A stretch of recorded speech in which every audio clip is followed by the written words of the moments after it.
Surat cyber crime સેલે બિહારના પટનામાં આવેલી એક હોટલ પર દરોડા પાડીને દેશભરમાં 336 બોગસ એપીકે ફાઇલો દ્વારા 5,613 લોકોના ફોન હેક કરી રૂપિયા 125.39 કરોડથી વધુની છેતરપિંડી આચરનાર 4 કુખ્યાત આરોપીઓની ધરપકડ કરી છે. ઝડપાયેલા આરોપીઓમાં જહીલ અંસારી, રાજન કુમાર, આદિત્ય રાજ અને સમીરનો સમાવેશ થાય છે, જેઓ બેંક, આરટીઓ ચલણ અને સરકારી યોજનાઓની નકલી એપીકે ફાઇલ મોકલી મોબાઈલનો એક્સેસ મેળવતા હતા. આ ગેંગના મુખ્ય ડેવલપર રોહિતની અગાઉ કાનપુરથી ધરપકડ કરવામાં આવી હતી, જ્યારે હાલ પોલીસે આરોપીઓ પાસેથી 6 મોબાઈલ અને 1 લેપટોપ જપ્ત કરી વધુ તપાસ હાથ ધરી છે. સુરત શહેર સાયબર ક્રાઇમ સેલને ખૂબ મોટી સફળતા મળી છે. એપીકે ફાઇલ જે સાયબર ક્રાઇમની એક મોડસ ઓપરેન્ડી છે, લેટેસ્ટ ચાલુ વર્ષે 2026માં સમગ્ર દેશમાં એપીકે ફાઇલ મોબાઈલમાં અને અન્ય સોશિયલ મીડિયા પ્લેટફોર્મ મારફતે મોકલીને એની લિંક ક્લિક કરીને સાયબર ક્રાઇમ અને પોતાના જે પૈસા, બેંક અકાઉન્ટના તમામ પૈસા જે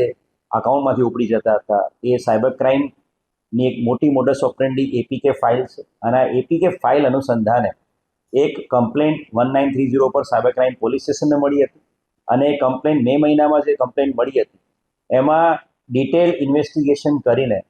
સુરત શહેરની સાયબર ક્રાઇમના ડીસીપી વિશાખા જૈન અને એમના માર્ગદર્શન હેઠળ તમામ અધિકારીઓએ થરો ઇન્વેસ્ટિગેશન, ટેકનિકલ ઇન્વેસ્ટિગેશન કરેલું હતું. ને એના આધારે ઉત્તર પ્રદેશથી આ એપીકે ફાઇલનો મેઇન માસ્ટરમાઇન્ડ ડેવલપર રોહિત સાકિયા એને ગયા મહિને પકડી પાડવામાં આવ્યો હતો. રોહિત સાકિયાના થરો ઇન્ટ્રોગેશનમાં અમને ખબર પડી હતી કે રોહિત સાકિયાએ અલગ અલગ 100થી વધુ એપીકે ફાઇલ ડેવલપ કરી આપેલી છે. અને એની ડેવલપ કરેલી ફાઇલોના આધારે 64થી 65 કરોડ રૂપિયાનું સાયબર ફ્રોડ સમગ્ર દેશમાં થયેલું હતું. આ રોહિત સાકિયાની ધરપકડથી અટકી ના જતા રોહિત સાકિયાના લેપટોપ, એના મોબાઈલ, એનું થરો ઇન્વેસ્ટિગેશન કરવામાં આવ્યું હતું. તમામ ઇન્વેસ્ટિગેશનમાં તમામ સાયબર ક્રાઇમના ઉચ્ચ અધિકારીઓ જોડાયા હતા. અને રોહિત સાકિયાના પ્રોપર રિમાન્ડ મેળવી એના ઇન્ટ્રોગેશન અને સાથે સાથે એના મળેલા લેપટોપ અને મોબાઈલના થરો ઇન્વેસ્ટિગેશન, એના આધારે એક આખી ગેંગ જે મુખ્યત્વે જામતારાથી ઓપરેટ કરે છે, એ ગેંગ સુધી પહોંચવામાં સાયબર ક્રાઇમ સેલને મોટી સફળતા મળી છે. સાયબર ક્રાઇમની અલગ અલગ ટીમોએ કુલ મળીને 2,500 કિલોમીટર જેટલી જર્ની કરી, સમગ્ર દેશના અલગ અલગ રાજ્યોમાં ટીમો મોકલી અને અંતે બિહાર પટના ખાતેથી આ જામતારા ગેંગના 4 વધુ સભ્યોને પકડી પાડેલા છે. ખૂબ મોટી સફળતા સાયબર ક્રાઇમ સેલને મળેલી છે. આ જે આરોપીઓ જે પકડાયા છે એ જહરુલ અંસારી, રાજન કુમાર, આદિત્ય રાજ અને સમીર ઉર્ફે શક્તિમાન છે. જહરુલ અંસારી ઉર્ફે ચાંદ એ આ તમામ એપીકે ફાઇલનો જે જામતારાથી આખી ઓપરેટ કરે છે આખા દેશમાં, એનો માસ્ટર માઇન્ડ છે. એને અલગ અલગ વ્યક્તિઓ પોતાની નીચે રાખેલા છે એના ગેંગના સભ્યો તરીકે. અને જહરુલ અંસારીએ આજ સુધીમાં, જહરુલ અંસારી ઉર્ફે ચાંદ જે જામતારા ઝારખંડનો છે, એણે આજ સુધીમાં કુલ 1,248 જેટલી એપીકે ફાઇલ ડેવલપ કરેલી છે. અને આ એપીકે ફાઇલ, એમાંથી જે મુખ્ય એપીકે ફાઇલ જે સુરત શહેર સાયબર ક્રાઇમે જેની અંદર ઇન્વેસ્ટિગેશન કરીને આખું આ ડિટેક્શન કર્યું છે, જે PNB1.apk ફાઇલ, આ એપીકે ફાઇલ જે આપણા આરોપી રોહિત સાકિયાએ બનાવી આપી હતી, એ પણ ચાંદના કહેવાથી જ બનેલી હતી. અને એ PNB.1 એપીકે ફાઇલનો ઉપયોગ પણ ચાંદ ઉર્ફે જહરુલ અંસારીએ કર્યો હતો. આરોપી જે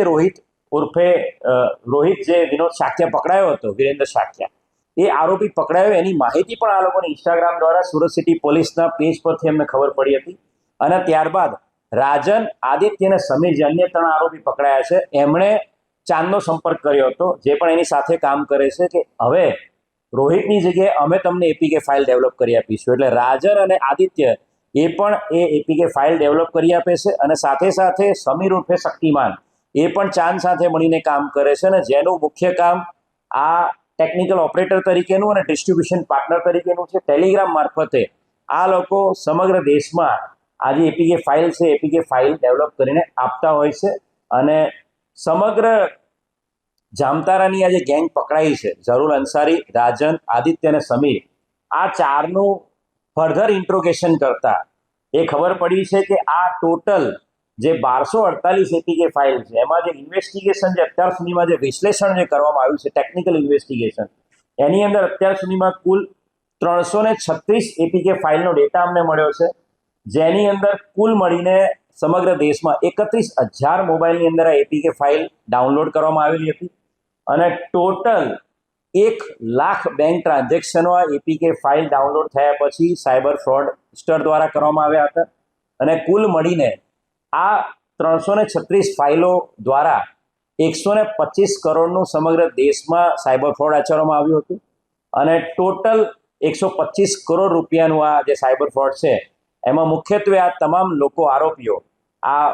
બેંકની ડિટેલ્સ એપીકે ફાઇલ મારફતે તમામ વિક્ટિમ્સની બેંકની ડિટેલ મેળવી લેતા હતા અને બેંકની ડિટેલ મેળવ્યા બાદ એના કેવાયસી તમામ ડિટેલ મેળવ્યા બાદ એના બેંક ખાતાઓની ડિટેલ મેળવીને તાત્કાલિક એ પૈસા ટ્રાન્ઝેક્શન કરી લેવામાં આવતા મ્યુલ એકાઉન્ટમાં અને મ્યુલ ક્રેડિટ કાર્ડમાં અને ત્યારબાદ એમના અલગ અલગ ગેંગના સભ્યો દ્વારા એને રોકડમાં રૂપાંતરિત કરી અને એ લોકો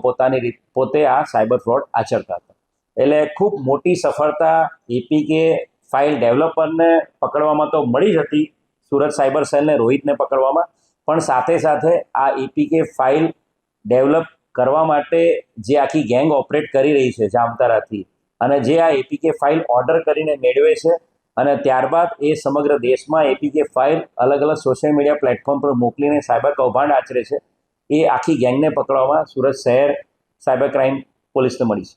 હાલ જે પૂછપરછ કરી છે એમાં ઝરુલ અંસારી છે, ધોરણ 12 પાસ છે, રાજન કુમાર છે એ પણ ધોરણ 12 પાસ છે, આદિત્ય છે એ પણ ધોરણ 12 પાસ છે અને સમીર ઉર્ફે શક્તિમાન છે એનું અત્યારે એજ્યુકેશન બેકગ્રાઉન્ડ હજી એને કહ્યું નથી અમને કે કેટલું ભણેલો છે, પણ મોટાભાગના લોકો ધોરણ 12ની આસપાસ પાસ છે અને આ લોકો જે ઝરુલ અંસારી છે એનું મુખ્ય કામ છે કે એણે એપીકે ફાઇલ ખરીદવાની. એ જે આપણો જૂનો આરોપી હતો રોહિત શાક્યા એની પાસેથી 8,000 રૂપિયામાં એપીકે ફાઇલ ખરીદતો હતો સોર્સ કોડ સાથે અને ત્યારબાદ એ આખા જામતારાની આસપાસના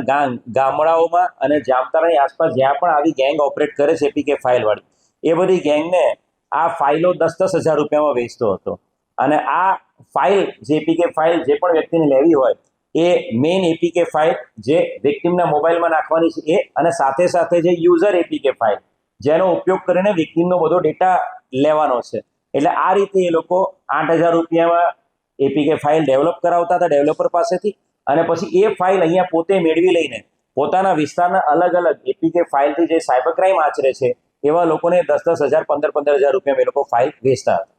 આ જે ફાઇલ છે એની અંદર લાલચ કરતા સૌથી મેઇન વસ્તુ છે કે અલગ અલગ બેંક રિલેટેડ ફાઇલ ડેવલપ કરવામાં આવતી હતી. એટલે જે વ્યક્તિ છે જેના મોબાઈલમાં એ ફાઇલ જાય છે એને આ ઓરિજિનલી પોતાની બેંકમાંથી customer support related, RBI related, Axis bank, Bandhan bank, UCO bank, HDFC bank એટલે બેંક રિલેટેડ ફાઇલ્સ મોકલવામાં આવતી હતી જેથી કરીને વિક્ટિમને એવું લાગે કે કોઈ બેંક તરફથી મને આવો મેસેજ પાસ થયો છે અને જેવું એ ફાઇલ ક્લિક કરતા હતા તરત જ એમનો તમામ ડેટા એ સોર્સ કોડ મારફતે જે ફાઇલ મોકલનાર છે એ લોકોની પાસે આવી જતો હતો ને એ જે એમની પાસે જે યુઝરનેમ પાસવર્ડ છે એના આધારે એ તમામ ફોટો ગેલેરીથી માંડીને કોન્ટેક્ટ લિસ્ટથી માંડીને બેંક અકાઉન્ટ એટલે સમગ્ર મોબાઈલની તમામ ડેટા એમની પાસે આવી જતા હતા અને જેને એનાલિસિસ કરીને એ દરેકે દરેક વિક્ટિમના બેંકના ડેટા મેળવીને બેંકમાંથી તાત્કાલિક અસરથી એ લોકો પૈસા કાઢી લેતા. હાલ જે મેં વાત કરી રીતે આ ઝરુલ અંસારી છે એ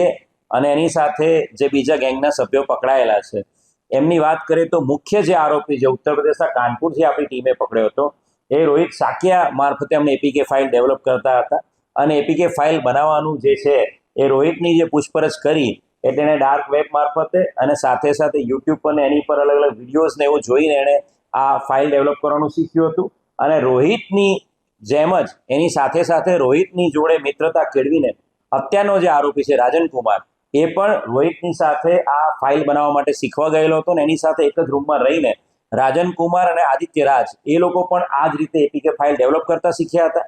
આપણો આરોપી જે ગયા મહિને રોહિત પકડાયો એની હકીકત એમને અલગ અલગ સોશિયલ મીડિયા પ્લેટફોર્મથી અને મીડિયાના ન્યૂઝ મારફતે થઈ હતી અને એના કારણે ઝરુલ અંસારી ઉર્ફે ચાંદ એને એપીકે ફાઇલનો સપ્લાય બંધ ના થાય એના માટે રાજન અને આદિત્ય રાજે સંપર્ક કર્યો હતો અને એમણે કહ્યું હતું કે આ જે આરોપી રોહિત છે એણે એપીકે ફાઇલ તમારા માટે જે બનાવી આપી હતી પીએનબીની એ ફાઇલ ડેવલપર છે ઉત્તર પ્રદેશનો કાનપુરથી સુરત શહેરની સાયબર ક્રાઇમની ટીમે પકડી પાડ્યો છે એટલે હવે તમારે એપીકે ફાઇલ ડેવલપ કરવી હોય તો તમે અમારો સંપર્ક કરી શકો છો અને એને એ પણ કહ્યું હતું કે તમે જામતારા છોડી દો તમારી પાછળ પોલીસની ટીમ સુરત શહેરની પોલીસ ટીમ લાગેલી છે એટલે અમારી ટીમ જ્યારે ઉત્તર પ્રદેશથી જામતારા અને જામતારાથી પછી પીછો કર્યો ત્યારે અમને ખબર પડી કે આ ટ્રેન મારફતે એ જામતારા છોડીને બિહાર તરફ ભાગી ગયો છે. અને મોડી રાતે લોકલ પોલીસની મદદથી સુરત શહેરની સાયબર ક્રાઇમ ટીમે એક હોટલ પર દરોડા પાડ્યા હતા અને હોટલની અંદરથી 4 જણા જે આ રૂમમાં સંતાયેલા હતા, ઝરુલ અંસારી, રાજન, આદિત્યરાજ અને સમીર, આ ચારે ચારને એક સાથે પકડી પાડવામાં આવ્યા છે.